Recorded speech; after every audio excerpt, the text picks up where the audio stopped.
So, good morning po. Good morning po sa ating lahat. Morning po. Thank you, Pastor Rory and Ate Finet. I sent you the PowerPoint last night kasi hindi nag-charge yung aking laptop. And yes, but praise God, meron pa rin tayong alternative na pwedeng gamitin. So, praise God po. So, ang ating devotion ngayon, ang pamagat niya is The Founder of American Democracy. So, when did democracy begin in America?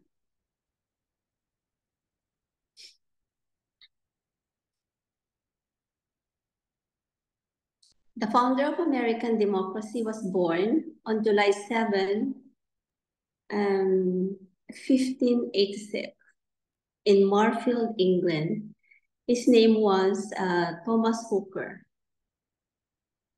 In 1608, he graduated from Emmanuel College, Cambridge, the quintessential Puritan college of its time.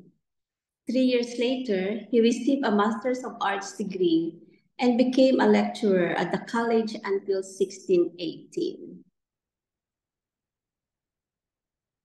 It was during this time that he experienced a transforming spiritual rebirth.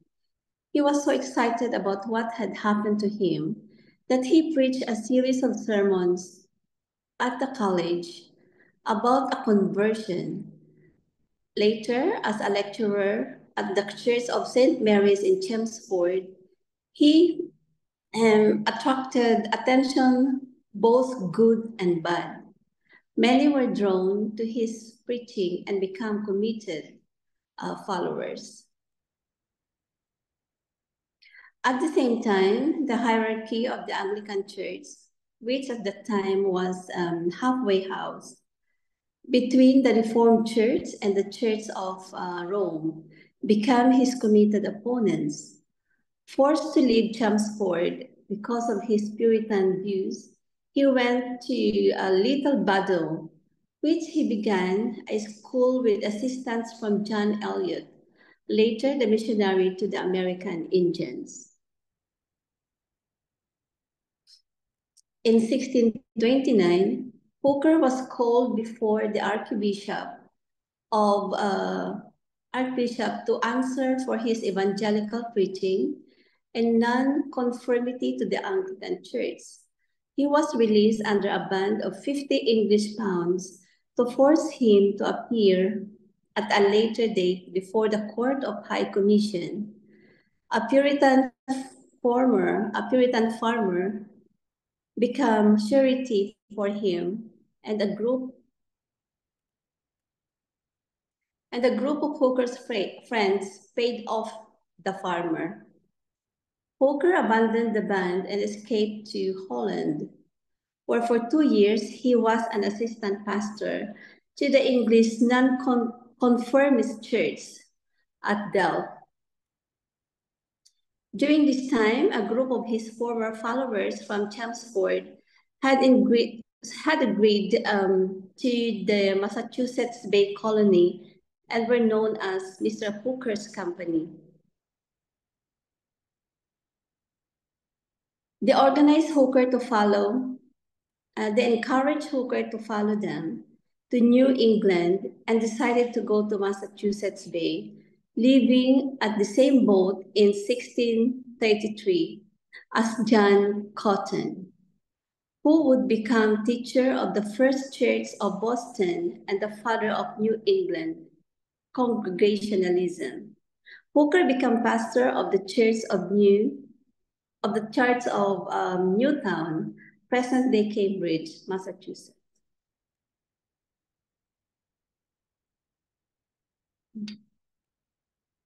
The church prospered, and its leading member, John Haynes, was elected governor of Massachusetts Bay. Members of Hooker's church complained for years that they had insufficient land for farming. Therefore, in 1635, they moved to a site along the Connecticut River and named their town Hartford. Since they were now outside the charter of Massachusetts Bay, They formed their own government, naming their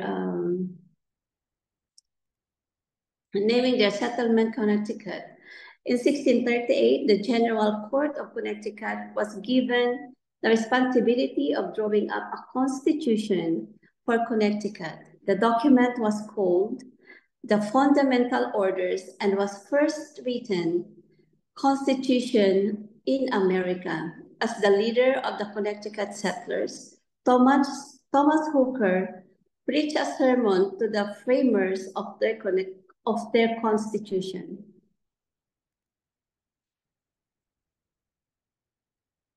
He stated that the foundation of all authority is laid in the free consent of the people and that the privilege of election belongs to the people. This concept of diametrically opposed to the principle undergirding Massachusetts. The leaders there were in total opposition to democracy, whereas Hooker was committed to it. In Massachusetts, only church members could vote. In Connecticut, suffrage was for all citizens. The seed for democracy has been planted in America.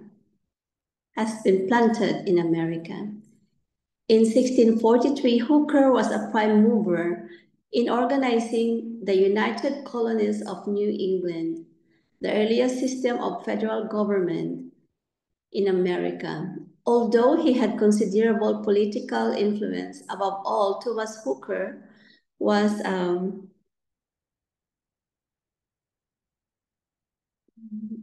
a faithful expositor of the Bible and one of the most powerful preachers of his generation.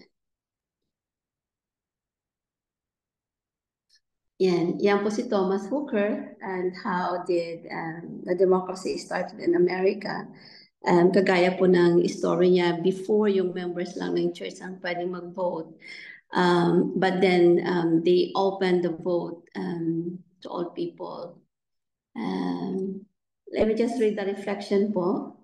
The reflection sabi niya, do you believe Hooker or the other leaders of Massachusetts were correct on the issue of democracy? America's founding fathers largely feared democracy, and out of that fear created a republic in which final authority rests with democratically elected officials.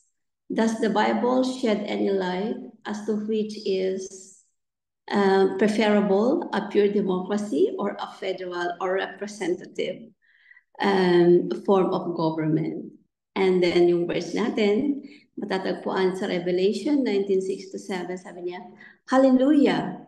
For the Lord God, the Almighty, reigns. Let us be glad and rejoice and honor Him. Amen. Amen. Actually, when I was reading this and reflecting, it's so political and nahihirapan ko din siyang intindihin. But I just reflected, it's so nice that democracy actually nag-start siya. Otherwise, it might be very difficult. Before, yung members of church lang ang pwede mag-vote. And then when the democracy came, it opens that all people should be voting to who their leaders gonna be. Basahin ko lang po itong Puritan views kasi dito medyo hindi masaya ang yung isang Church of Anglican Church kay Hooker because of his Puritan views. So what is actually his Puritan views? So I searched, having ganon, Puritanism views. In 1638, Hooker preached a sermon on the text, choose men of wisdom, understanding, and repute, and the Lord will see them in authority over you, arguing that people of Connecticut had the right to choose their own government. So it shed a little bit of understanding on me kung paano siya na-relate doon sa devotion natin ngayon. So people choose, we choose, just like in UK, we just had our election. Have we voted? Have we yung mga tao sa yung mga daybreakers na galing ng UK? Nag-participate po ba tayo sa ating vote? Yes, sis. Yes, praise God. For the first time after 20 years in England, in UK, ngayon lang po ako nag-vote. I'm so sorry to say that, but yes, so that's really a part of democracy. We chose the members, and we believe that yung mga nanalo na members, they were ano ba to? They were also a gift from God dahil sila yung napili. That's why I think on my reflection, sabi ko, that's why we always pray for the leaders of our society because they play a very important role um, sa bawat buhay ng citizen of the country where they're leading. So praise God that in the life of Thomas Hooker, that a democracy have started, that all people have the chance to participate, to choose their own leaders. And we praise God that we also, the Christian citizens, just like us, we continue to pray to whoever is being elected to lead us because we see them as also as a God's gift to the citizen.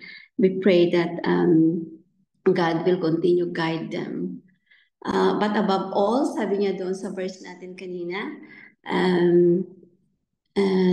sa verse natin kanina, hallelujah, for the Lord God, the Almighty reigns. So whoever is the elected officer of the land, praise God kasi meron pa rin mas mataas sa kanila. That's why we pray to our God Almighty to protect them and to empower those elected leaders at the same time. So we can always rejoice, sabi niya doon sa Psalm, we can always rejoice because there is a God Almighty that reigns the universe. So, amen. So, sabi kasi niya kanina, doon sa reflection natin, what is better? Is it pure democracy or a federal democracy? To be honest with you, I don't really it's so much political in this one. Pero nag-research ako, ano ba yung pure democracy? Sabi niya doon sa Google, pure democracy, it is a form of democracy in which the electorate decides on policy initiatives without elected representatives. And the federal democracy naman, it is a political system based upon democratic rules and institutions in which the power governed is shared between national and provincial governments. It's quite really deep for me. It's quite difficult for me to, sabi ko na Lord, ano ba ito? Hindi ko siya masyadong maintindihan. But I would really, me as a person, I would really focus that whoever was elected, we pray to God that God will continue to empower each and every one of them. So yun po yung ang ating devotion. But please feel free to share your reflection. We still got a lot of time, I think, to reflect on this. Nararamdaman ba natin yung democracy in the land where we are? I don't know about UAE, how to do that, but in UK, it's very democratic, I guess. So feel free po, the platform is open for anyone who wants to share. Actually, dito sa UK, during the election, I'm not just sure, pero siguro lang ako, because during the election, sabi ko, election na nga ba? It's so different in the Philippines. Pag election, talagang ramdam mo na talagang may election. Yung mga candidate, talagang lumalabas sila. They go rally on the streets. But seldom ko talaga na nakita dito sa UK. Kaya unless you watch the telly, you will know that it's really an election. Kasi halos doon lang lumalabas yung ating mga pipiliin na mga leaders. So, yun po. Praise God for people like Thomas Hooker for openly making the way to have a democracy for people to be involved in choosing their leaders.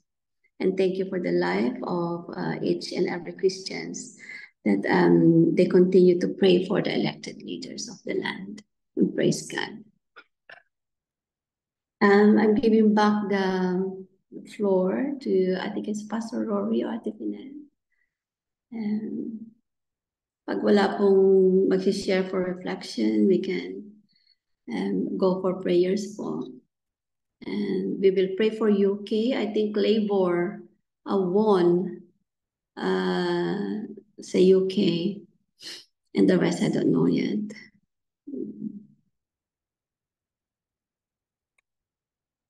Politics, election na yan, you know, it's sometimes we are just so busy with other things na kung minsan hindi natin nabibigyan ng pansin or we don't want to be involved. Kaya but praise God na God is a God of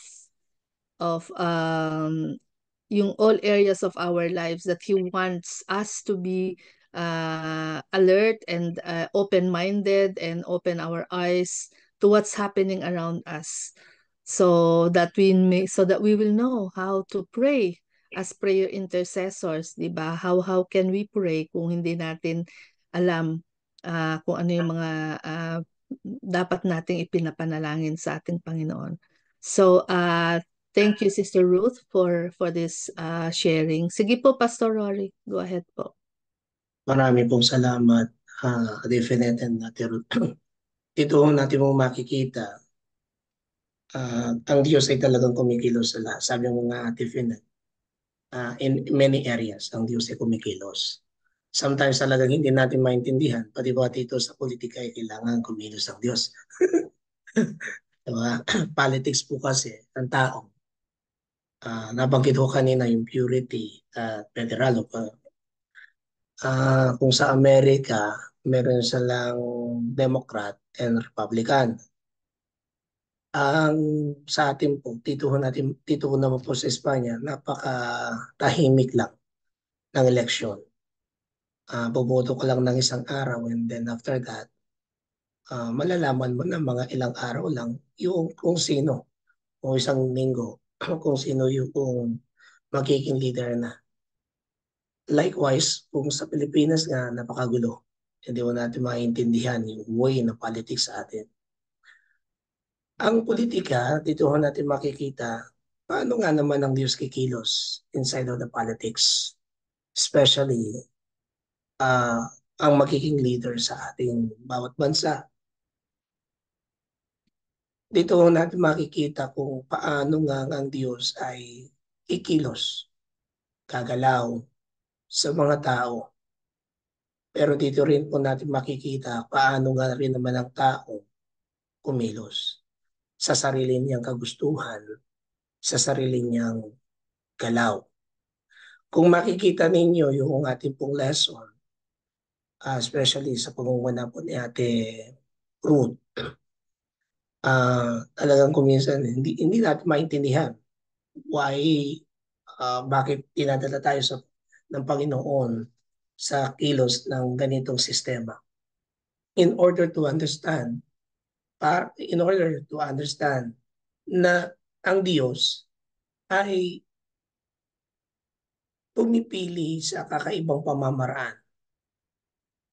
Sometimes being elected by the person or by the people.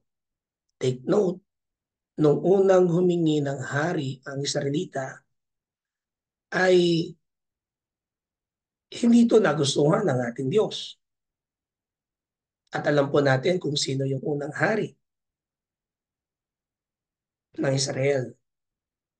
Pero bagamat ito'y labag at kumbaga nasaktan ng ating Diyos sa pagpili ng hari ng Israel sa magitan ni Haring Saul. Ang gusto ko maging hari ng Diyos ay siya dapat lamang. Pero ang bansang Israel, gusto nilang mayroong isang taong maguna sa kanila. May isang tao na dapat maging tatayo na bilang isang hari. At sa atin bilang isang tao o bilang isang mga mamamayan kung sa bawat bansa kinaroroon natin at lalong-lalo na sa Pilipinas, sometimes the people have been choose. And that is not a pure democratic. It is about the freedom, but the freedom of the Lord was being not being held, but only the freedom of God. Dapat sana, hindi.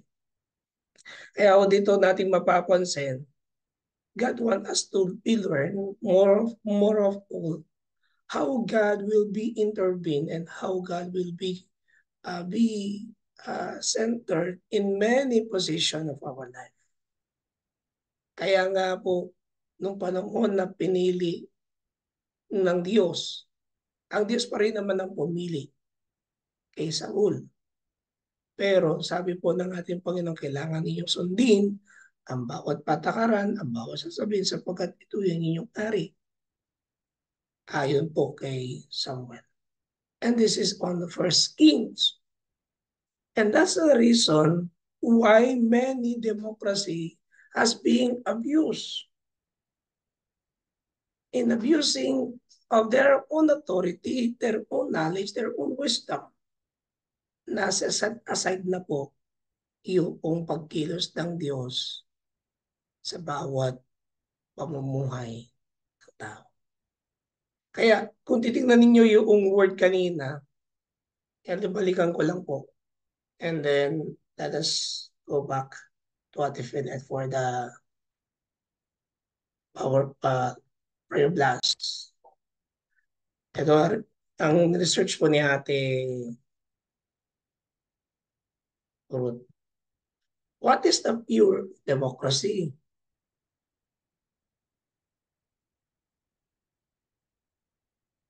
Pasensya na po ha. Nawala po yata. Ayun.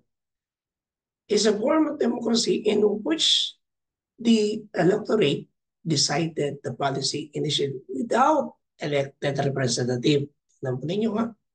Federal naman, it is a political system based upon democratic rules and institution in which the power of government is shared between national and provincial governments. Tignan po ninyo yung ito yung kaisipan po ng tao. Ito yung gusto na mangyari ng bawat grupo. On this pure democracy which we being heard is without elected representative. Hindi na kailangan na isang representante in the pure democracy.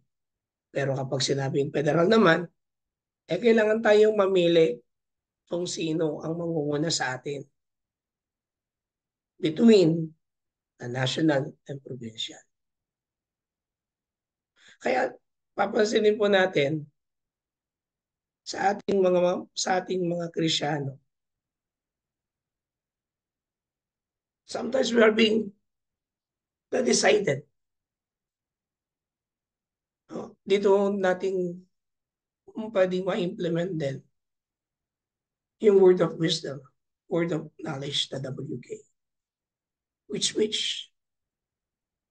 in God's provisions. Ito bang dalawa na to, tama? Because that definitions came from the man, not from God. And that's why I share yung unang ginawa ng Israel. Dahil gusto nila makakita ng isang hari na talagang mangunguna. The visible king, not the invisible king. They want to see a king that being lead them, take care of them, govern them, but not the King of Kings. That's why the politics came in the Israelites. That's why in our society, talagang kaya nga pinapanalangin natin ang ating gobyerno sapagkat ang tao talagang yung word ng balisa, hindi nila alam kung sinong kanilang pipiliin. O sometimes sa pagkabalisa ng mga tao, nag-away-away katulad po sa Pilipinas. Partido nila ito, kailangan nilang ipagtanggol sapagkat dito sila makikinabang. Kahit daw po sa ibang bansa, pero tahimik sila. Pero sa Pilipinas, napaka ang ating election. Why? Because their own mentality and without fearing the Lord themselves. Kaya sabi po ng reflection natin kanina, ano yung ko lang po, does the Bible shed us light as to which is preferable, pure democracy or federal representative? Yes, it will shed the light. But if the people will ask God to lead them in the right path, in the right decision, not their own decisions. Yan lamang po, mga kapatid, ang aking konting may baba. Salamat po. Ate Finet.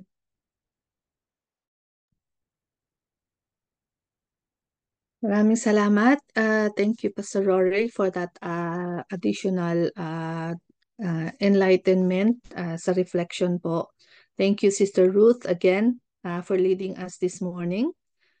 So in that note po, let us now proceed, kung wala na pong ibang gusto mag-reflect, let us now proceed to our prayer time, and let us give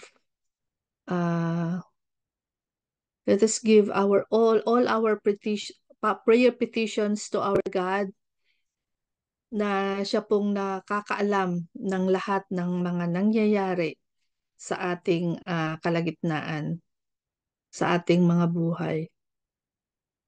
So, unahin na po natin, as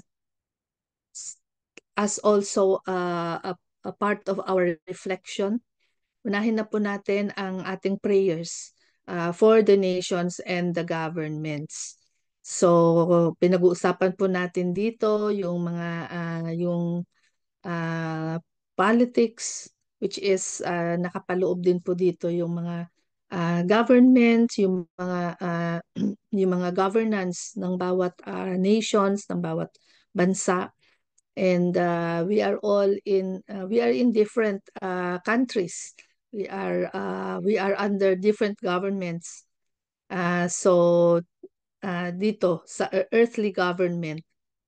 And so the Lord also wants us to present all these things to Him bilang napakahalagang bahagi nga ng buhay natin. In fact, sa ating pillars of society, di ba? Sorry.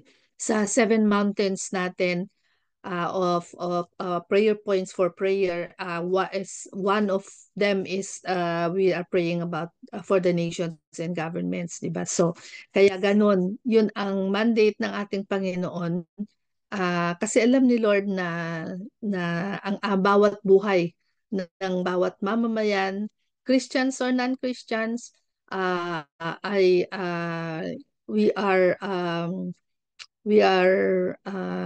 there is a big influence ang governments at ang liderato, ang pamamalakad ng isang gobyerno sa isang nasyon sa bawat buhay ng bawat Kristiyano at bawat mamamayan.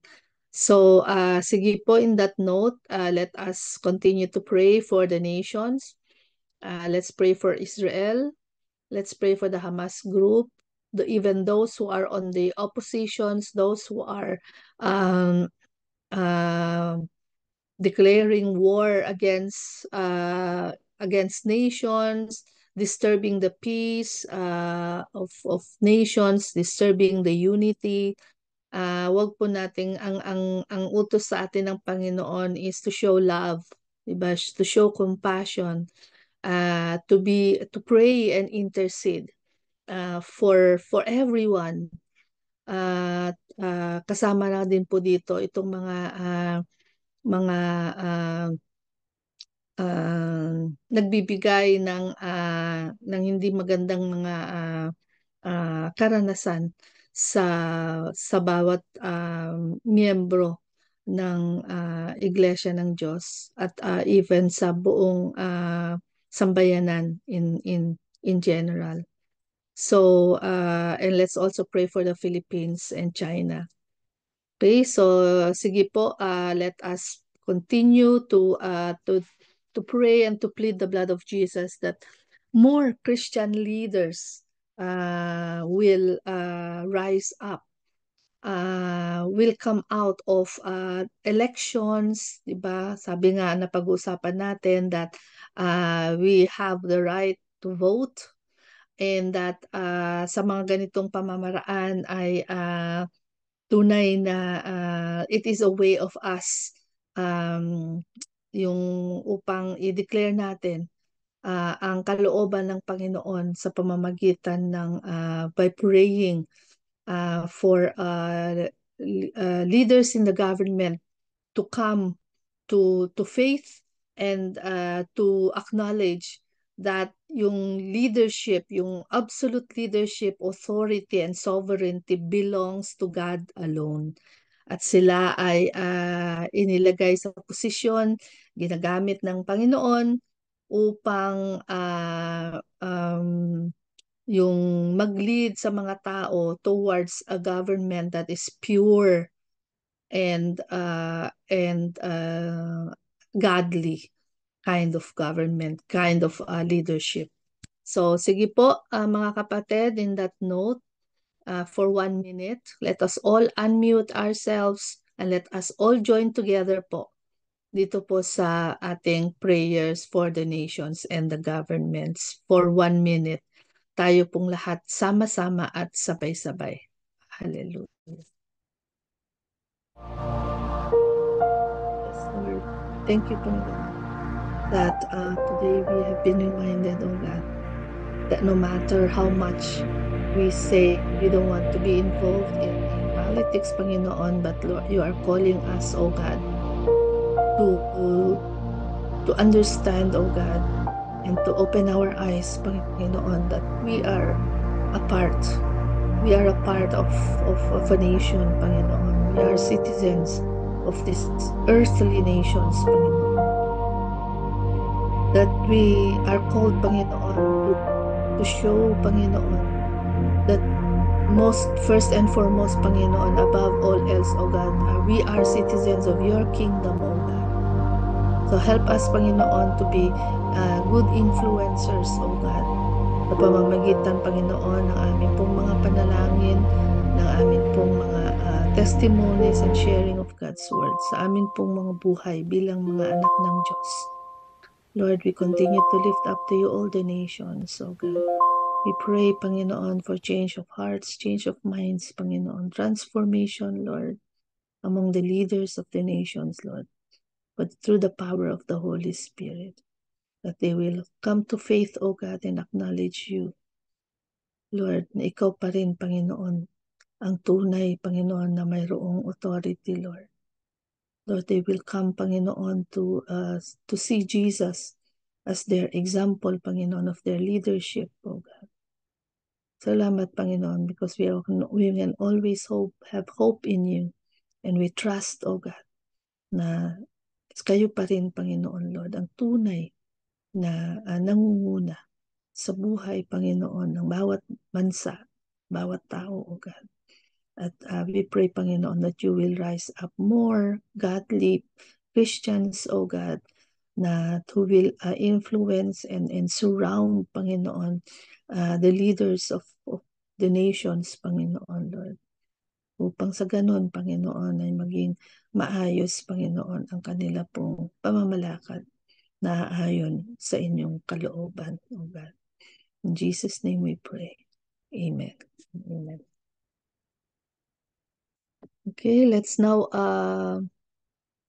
pray for our brothers and sisters who are sick.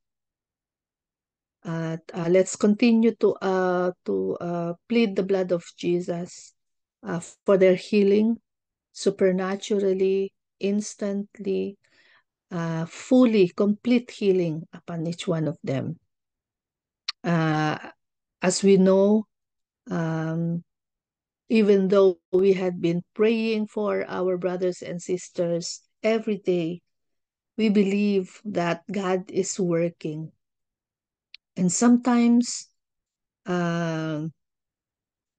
mayroong kadahilanan kung bakit ang Panginoon ay yung iba ay hindi nakakatanggap ng instant healing.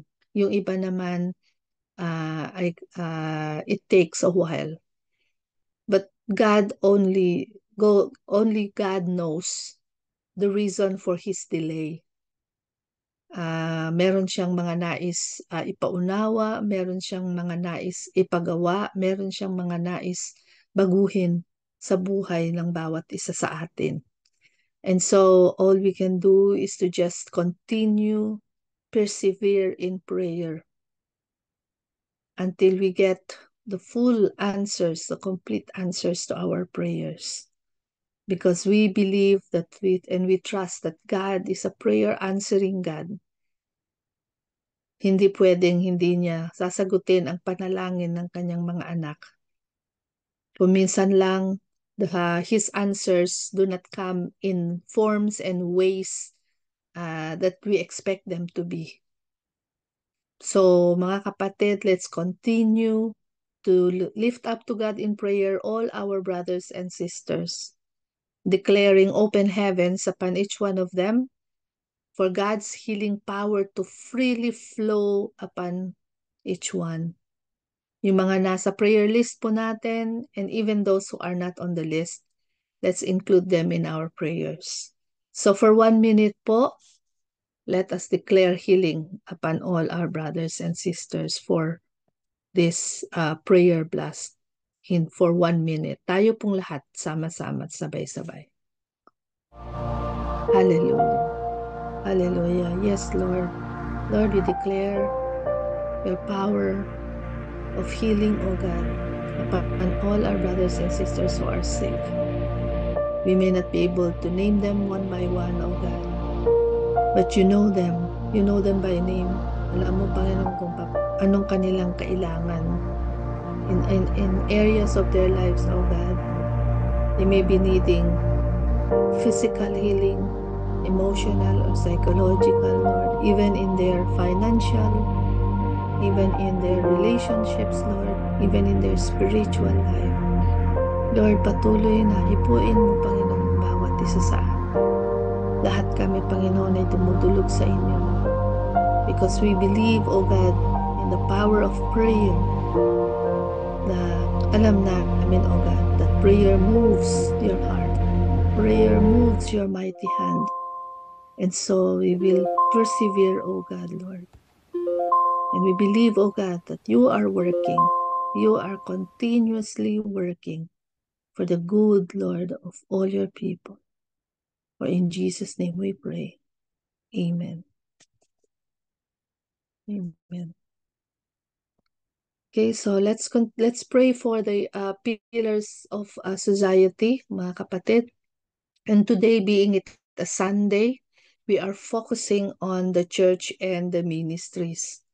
So ipanalangin po natin yung lahat ng mga church services, worship services that will be taking place dito sa mga lugar na kaumpisa pa lang natin ng araw. And for those that have already gone past or have already had their worship services, then we pray that the message of God that they have received will truly bring about transformation, confirmations, and more power sa kanila to be able to reach out to others through their faith, through their declarations, and through their actions. So, sige po mga kapatid, for 1 minute, let us also include in our prayers now the coming melting point, this coming July 13. So, malapit-lapit na po yan. It will be held face to face sa Taytay Methodist Church. And for us who will be joining, who will be participating through Zoom, let us ask the Holy Spirit to prepare all of us, our hearts and minds, and also to make us available with regards to time. Dahil alam natin meron pong mga time differences sa atin, sa oras ng Pilipinas. But it is a whole day event. It's a whole day gathering. So let us just ask the Lord to free us up so that we can also be part of this gathering, tong melting point. Do it again, Lord.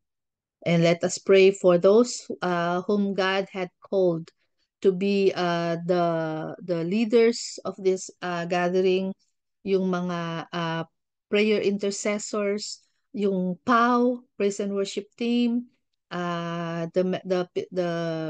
yung mga magbibigay ng message, yung mga magfa-facilitate, those who are in the media as well, those who will be holding the Zoom meeting, the Zoom link, the Zoom room, those who are organizing, mobilizing everything, yung venue. Let's pray for Taytay Methodist Church and all the members, the leaders, the workers in the church who will be who are hosting this event. So lahat po sila ay isama natin sa ating prayers, and everyone that will be a part of this, everyone that will be called to join, to come and join this. And also let's pray for the Empowering Academy on starting in July 22 to 26, doon din po sa Philippines. Okay, so and if there's any other concerns po that the Holy Spirit is impressing on our hearts, then let us also include that in our prayers. Sige po, for 1 minute, tayo po lahat sama-sama at sabay-sabay dito po sa ating mga panalangin para sa Iglesia ng Diyos. Hallelujah. Hallelujah. And Lord, truly, Lord, believe in firm faith, Lord, trusting in all, with all our hearts, Panginoon, Lord, that you are a God who knows, Panginoon, who knows everything. Alam mo, Panginoon, kung ano yung mga ginagalawan, O God, ng inyong iglesia. We continue to lift up to you, Lord, ang mga pastors, ang mga diakonesa, ang mga leader ng iglesia, Lord, ang mga miyembro, Panginoon. Lord, help us to have pure hearts. Help us, Panginoon, to just focus, Panginoon, on serving you, Lord, on sharing you, Panginoon, sa iba. Lord, we continue, Panginoon, to lift up to you yung mga worship services, O God. Kayo ang patuloy na mangunat, kayo ang patuloy na maitaas, Panginoon. You be the center, Panginoon. You be the center of every church service, of every worship. You be the center of every ministry. You be the center, Panginoon, of every church activities, O God. Lord, kayo ang maging sentro, Panginoon, ng empowering conference, O God. And even also yung melting point, Panginoon, that is coming in the next few days. Kayo, Lord, ang prepare ng lahat-lahat, O God, Lord. We praise you and we thank you, Lord, for what you do and you continue to do, Lord. Dinideclare namin, Panginoon, Lord, that more of you will be felt, Lord, a powerful encounter, Panginoon, with the Holy Spirit that will transform lives, that will bring revival, Panginoon, sa Iglesia ng Diyos. At ang kalooban mo lamang, Panginoon, ang siyang maghari, O God, at ang siyang masunod sa pamamagitan ng mga gawain na ito, Lord, ng the ministries of the church. In Jesus' name we pray. Amen and amen. Lord, maraming salamat. Once more, we believe that you have heard our prayers and you are already at work, Panginoon, towards answering them, Panginoon. Help us to be patient, O Lord, to wait patiently, Panginoon, Lord, for the answers to our prayers. Believing, Panginoon, believing in faith, O God, na you know, Panginoon, in your own perfect way and in your own perfect time. You have the best, always our best interest in mind, oh God. Kaya Lord, even now we thank you in advance for answering our prayers already, and we seal all the prayers that has been uttered this time, oh God, and plead the blood of Jesus to come it, Panginoon, to make it to come into pass, Panginoon, according to your way, according to your will, Lord. And by the power of your Holy Spirit, we say yes and amen. And thank you indeed. In Jesus' name, amen. Amen.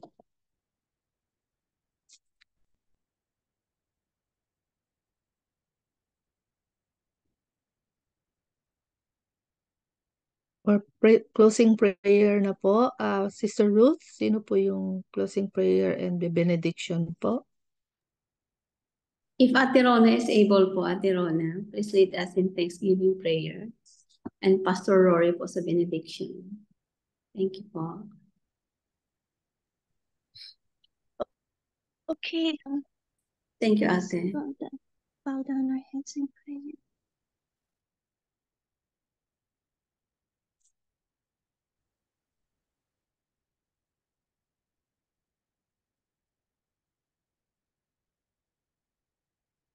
Every one of us, especially the message about the birth of pure democracy through the servant that you've chosen, Mr. Hooker. Father, we thank you, Father, for Sister Ruth who led us today. Thank you for her life, and may you continue to bless her and her ministry.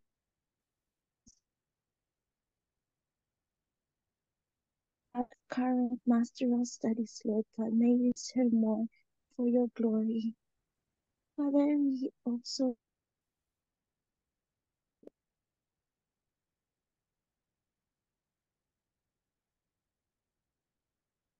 pray that continue to bless each and every one of us here, so that we'll be able to continue the work that you have done, and also to support our pastors, our deaconesses, for leading all these empowering programs and empowering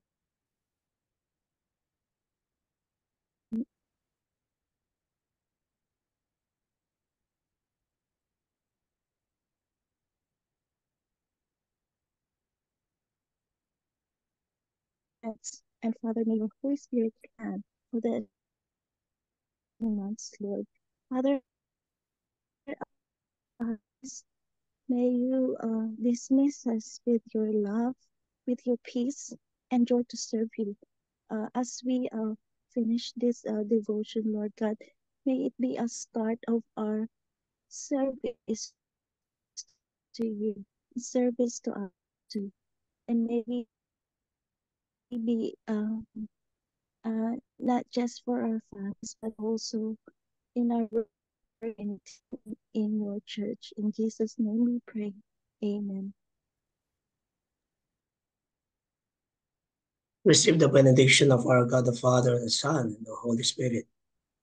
And through his word, in Numbers chapter 6, verse 24 to 26, the shalom of God, the peace of God, nothing is lacking, nothing is missing, because God is all in all in our life.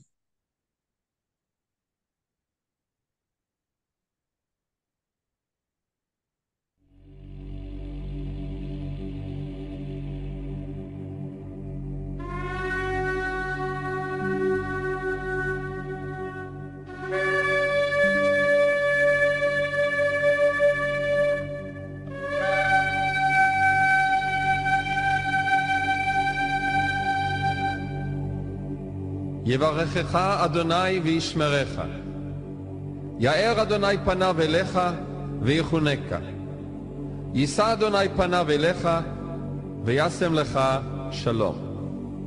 The Lord bless you and keep you. The Lord make his face shine upon you and be gracious to you. The Lord lift up his countenance upon you and give you peace. And every child of God will say,